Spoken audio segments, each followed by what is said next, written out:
wiil dhallinyaro oo 17 jir ah oo dhashay dalka Algeria oo lagu magacaabo Fawzi Zabaab ayaa isagoo dhex lugeynaya xaafadu ka deganaa magaalada Istanbul ee dalka Turkiga waxa uu la kulmay gabadh yar oo dabaqa saddexaad oo gurigii ka deganaayeen daaqad ka mid ah iyadoo si halis ah ugu ciyaaraysa.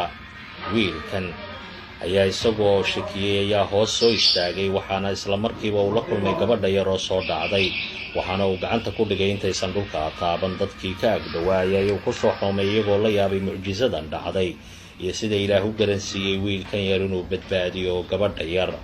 waxaana bulshada ku nool dalka Turkiga ay si weyn iskula wadaagayeen fiidiyogan baraha bulshada waxaana dadka qaar ay ku doodayaan wiilkan yar inuu istaahilo in isagoo la siiyo jinsiyadda dalka Turkiga. wiilkan yar ayaa badbaadiyay gabadhan yar oo lagu magacaabo Dora waxaana mar la weydiiyay sida ay u dhaceen uu ku jawaabay. رحمة الله تعالى وبركاته. كنت أسير في الطريق فرأيت فتاة صغيرة تبلغ من العمر 2 على نافذة فسبحان الله اقتربت منها في الأرض فسقطت مسكتها. هذا كل شيء. السلام عليكم.